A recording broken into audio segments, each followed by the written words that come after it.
Hey, welcome back. We are continuing to interview students who took the video production and editing certificate program here at Emily Griffith Technical College. I have another student here. This is Ethan James. Ethan, how are you doing? I'm all right. How you doing? Doing good? Yeah. You are finished with the program. How do you feel? I feel great. You feel great? Yeah. Excited? Oh, yeah. Yeah? Yes, indeed. That's excellent. So tell me, Ethan, why did you take this program?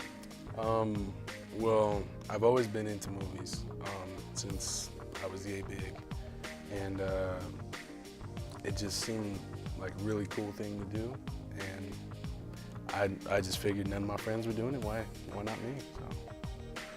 Excellent. Where do you want to be once you leave this program? I really want to continue being an editor somewhere. While I do that, I'd like to go to school for art. Well, speaking of Channel 9 News, you finished this program and you've had a successful run. You've done some great productions and it's led to interviews, hasn't it? Yes, it has. I have an interview at 9 News for an editor position. So. And you've had interest from other stations, right? Yes, for a news station. All right. So tell me about your favorite project that you did in the video production program. My favorite project would have to be my news report that I did. I did it on comic books, and that's just something I've always been into. And when I got that opportunity to do it, I just jumped right on it. And I was real passionate about it. You could see that in my editing, and thought it turned out pretty good. I thought it turned out really well, so let's check it out. Comic books have gotten more and more popular over the years, but why? I talked to store owner Sean Anderson to get to the bottom of it. Comic books I like a lot because the way the story is told. It's not like any other medium. I like the fact that they use words and pictures to tell the story. So it's just as important for the art to be good and flowing as it is for the words to be good and flowing. But why are comic books so popular now? Movies have a lot to do with it. There's TV shows now that have a lot to do with it. Arrow's the big one right now. But it's not alone. Walking Dead is another huge one right now. It's kind of a juggernaut. From a comic that started out independently, it's completely unstoppable now. So how did comic books get so popular? They targeted children.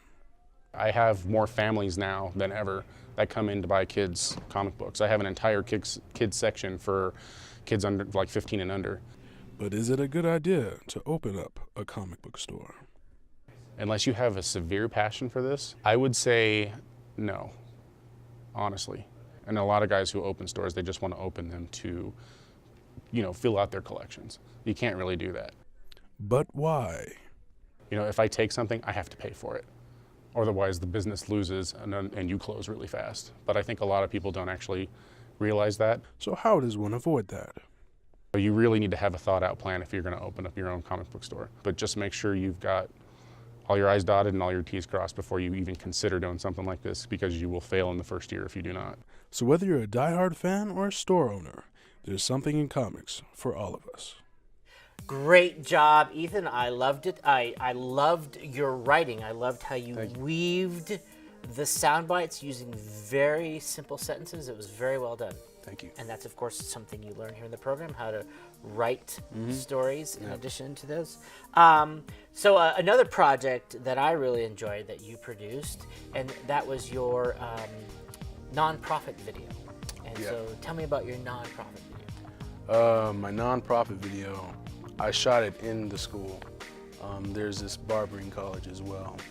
I filmed one of the students, and I thought that one turned out well too.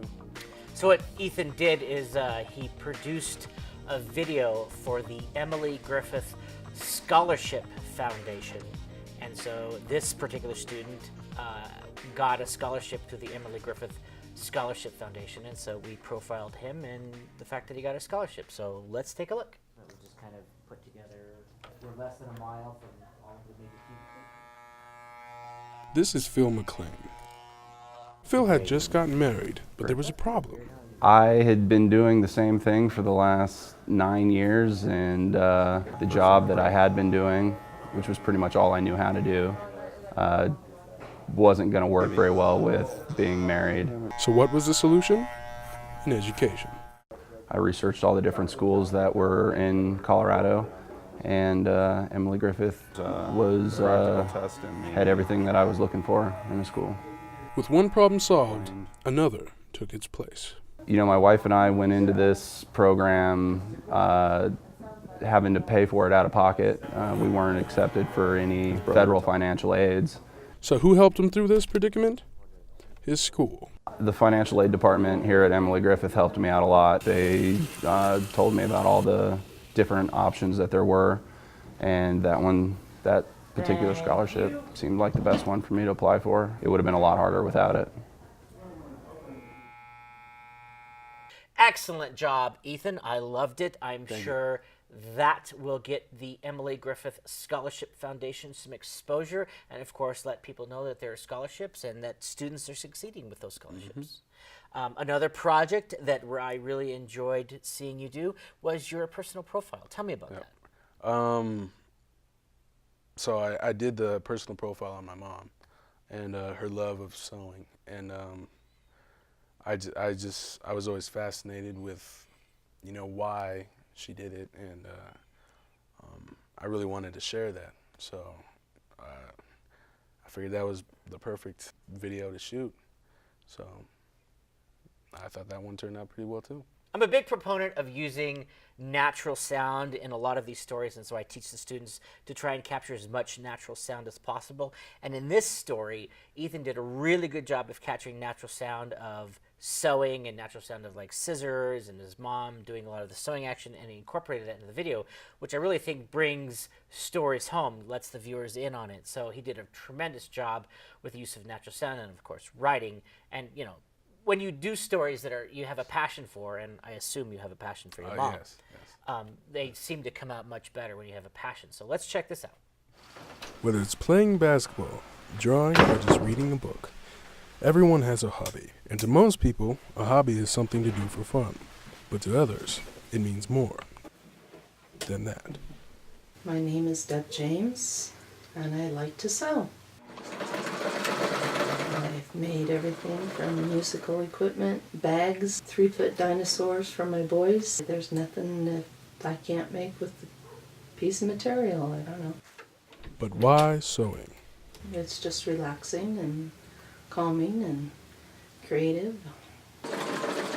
Sewing isn't a new love for Deb. I got my first sewing machine for Christmas when I was 7.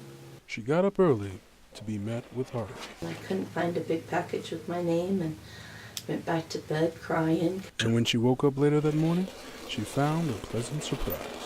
The last present I opened was a big box, and it was my sewing machine. So what steps do you take to sew? Deb has the answer.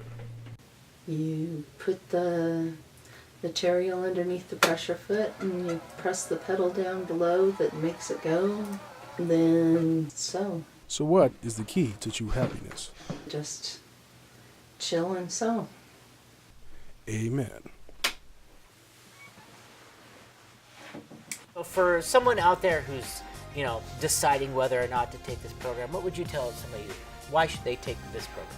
I would tell someone to take this program mainly because it's so much fun, and you know, you're met with just happy people, and they go out of their way to do. They go out of their way to help you achieve your goal, and yeah. Well, excellent. Thank you for taking my program, Ethan. Good luck. I hope you keep in touch and maybe someday come back and teach other students or help them learn. Yeah. I just set up the cameras. I just grabbed some mics. I'm setting up the TriCaster. A TriCaster is a video switcher.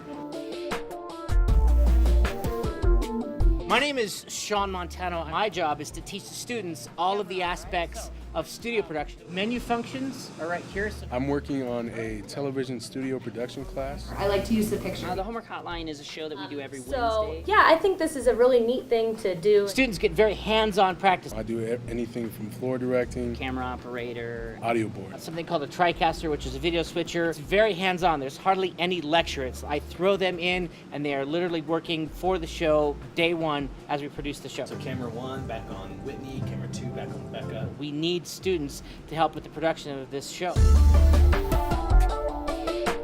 I learned what it takes to make a television show. The main thing that I've learned is to work as a team with my fellow students. Another successful episode of Homework Hotline. See you next week.